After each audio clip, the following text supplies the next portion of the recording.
right, welcome to the second review of the evening.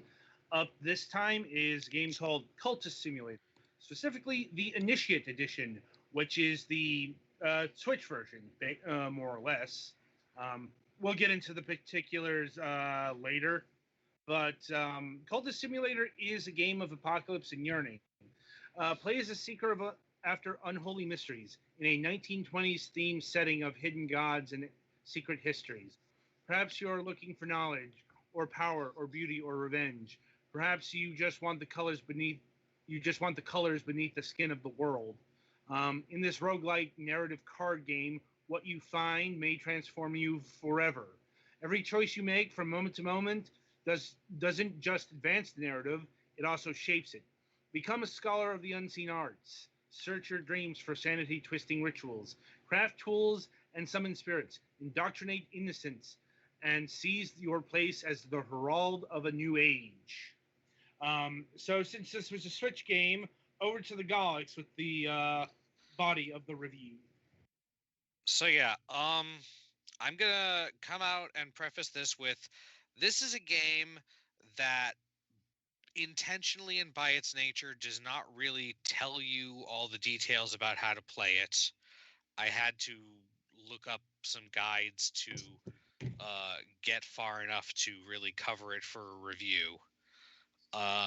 So if you are interested in digital board games where you're mostly playing, like, it takes a good advantage of the being digital. It's mostly yourself against the clock, as measured by the duration it takes to do stuff, and the fact that you have resources that are counting down and random events happen on an occasional real-time basis. And you're into eldritch actions and stuff. It's abstracted, as you could see on the thing. It's rated PEGI 12, and I think the equivalent for ESRB. It's not like graphic or anything, but if you really want to get the full experience, I gotta say I can recommend it. I don't think the Switch version is the optimal version, but it's not bad. It just takes a little more getting used to.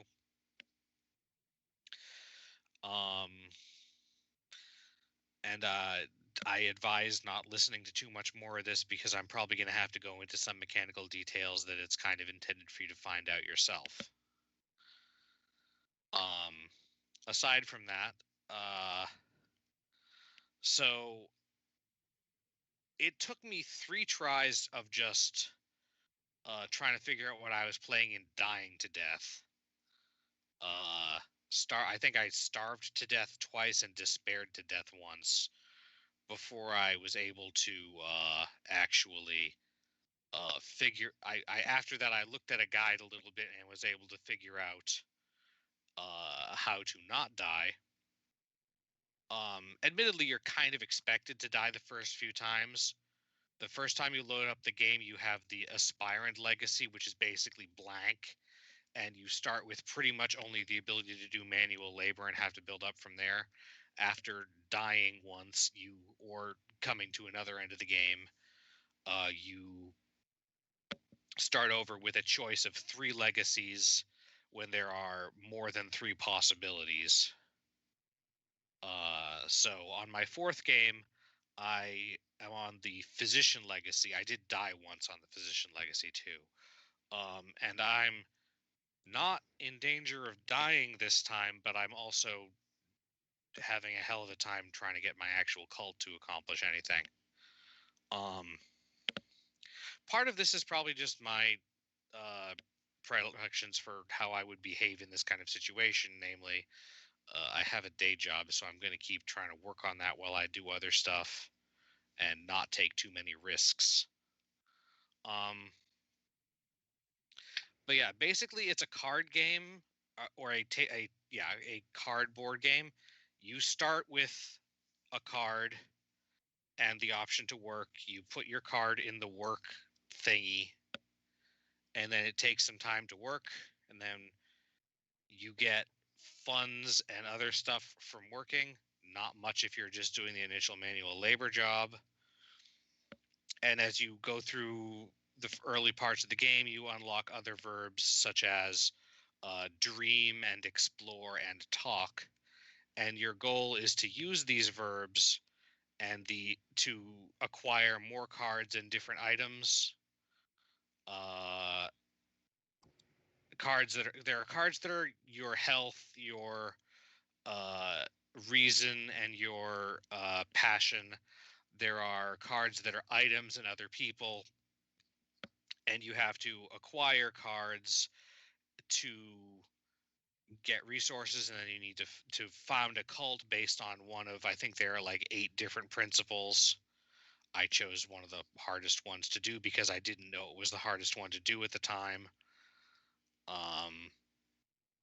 The first 3 times I died before I even got to the point where I could found a cult, because I didn't realize how much you need to be doing, have 3 or 4 things going at once, and also that you need to pause. The game has a pause button, and for the first a lot of the time that you're playing this game, you're going to be wanting to hit the pause button to read stuff. You can basically do much stuff when a process completes. You have to go to the process and pick up the cards. You can do that while time is paused. You can install cards into a process and tell it to start processing. It just won't actually do the clock while time is paused. So that is a way more effective way of playing and managing, because there will always be a lot of stuff at once. Otherwise, you will just have dread build up, and you'll lose your job because you took too much time. Because a lot of the cards you get are time sensitive. Like when you get the card, it'll count down anywhere between 5 seconds and 3 minutes. Some of them are even more than that. Generally, if it's more than a minute or 2 left, it doesn't even show the time on the card, but you can mouse over it or whatever. The controls for the Switch version, I think, are the weakest thing here, and that's just the way that it's designed. The PC version has a virtual tabletop, and you can pick up and move all the aspects around and organize them however you want. The Switch pretty much has a ranked and much less rearrangeable thing of cards. The processes are in a line at the bottom of the screen instead of being boxes on the table. And you can only see either the main ones or all the other miscellaneous ones separately. You can only see those one of the 2 rows at time, either main or miscellaneous. You can control, basically, I found that even on the Switch, the best way to control it is to, well, first off, you should read the controls if you're playing it on the Switch, because there's a lot of stuff that, like, the pause is on one of the triggers or shoulder buttons, and that was not what I would have guessed. But yeah, you press the down button to basically activate a mouse cursor that you move around with the right stick. I think right stick. That's probably the most efficient way to control stuff, even though you can do shorthand controls for a lot of things. But yeah, it's also, like I said, it's super important to remember to pause when you're reading stuff, especially if it's something you haven't done before. So yeah, eventually the goal is you found a cult, you get some followers, you get enough lore, and I did not get to the point where you break into what is called the manse, which is I think you get there in your dreaming. And eventually you can like ascend to become a powerful thing based on the goal you set forth. But again, I got to a point where I could manage a cult. I had a few followers and stuff, but I feel like I'm progressing extremely slowly due to a combination of choosing a ideal that is not super effective. But I picked it because seemed thematically cool. And not taking as many risks that I probably should, and probably just sort of generally, I had a hard time figuring out, and again, this is part of the intentional gameplay that you'll have a hard time figuring stuff out, which I'm trying not to spoil too much, even though we're in kind of the spoilers section now. And also, I still am not confident at how all of it works. But to get the resources you need to get into it, aside from buying books from a bookshop, the Switch version also contains what are, on the PC versions, the first 3 DLCs, which are basically different legacies you can start with, but they change a bit more than usual compared to the other legacies that can change. Like the physician, you start with a better job. I forget what it's called, but I was thinking of it as the dilettante, the rich dilettante.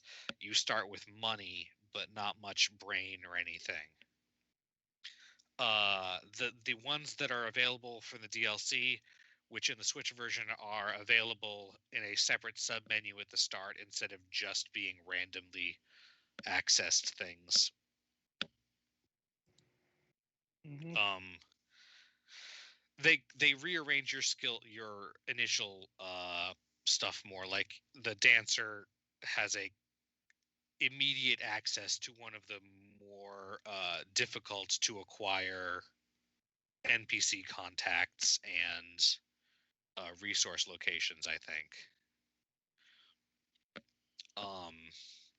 And then also in both versions, there's also the Exile DLC, which isn't included, but my understanding is that the Exile and Detective ones kind of significantly reframe your entire thing, because you're not just straight up trying to start a cult in those. Like the Detective starts out trying to like get rid of the cult, and then and then tries to start a different one, I think. And the Exile, I think you used to be part of a cult and got kicked out and have to try and take over. I'm not sure. Again, a lot of my time playing this as intended was trying to figure out how to play it. I didn't have that much time. But I did put in like, let me see. No, not that. Tell me this.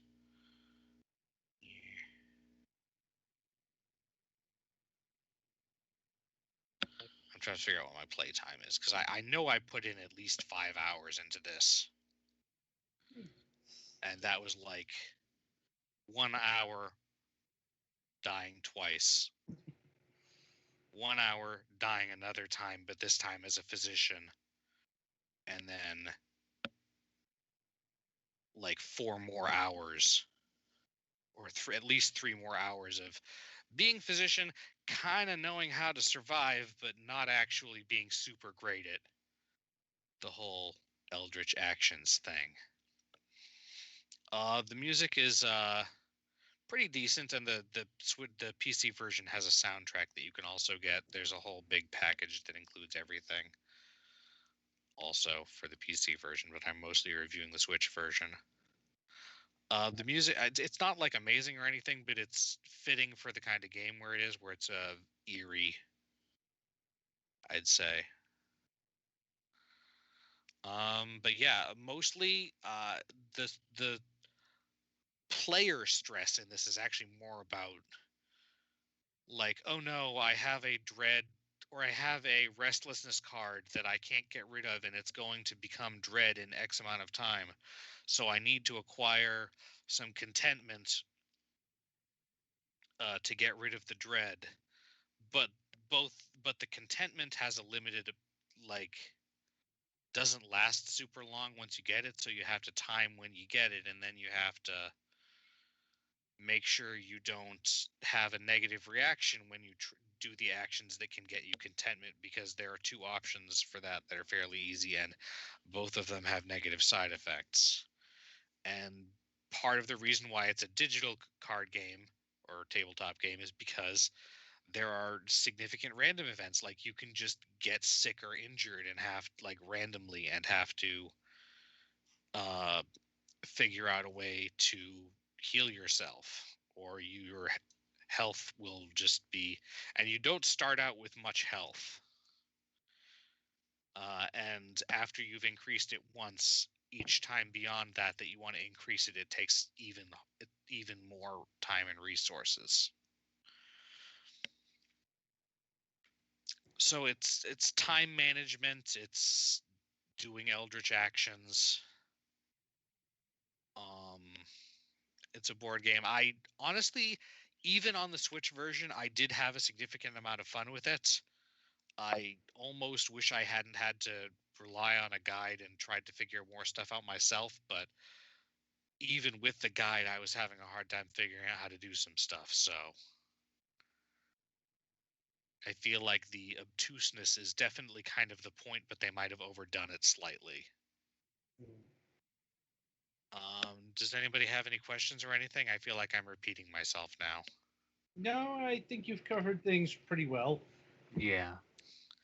So both the Switch and the Steam versions are $20 for the base game, but the Switch version of the base game includes the first 3 DLCs, which are like $2.99 each on Steam. So it's technically a significant discount. And the Exile DLC is what, $10 on Steam and what, 5 on Switch? 10? 7. 7? $6.99. Yeah. And Switch version obviously doesn't have soundtrack. Well, I shouldn't say obviously, because friggin' Persona 5 Strikers that I just got the other day came with a download code for another Switch game that is the bonus content. So I have an art book on my Switch now. So apparently some people think that's a good way to do it.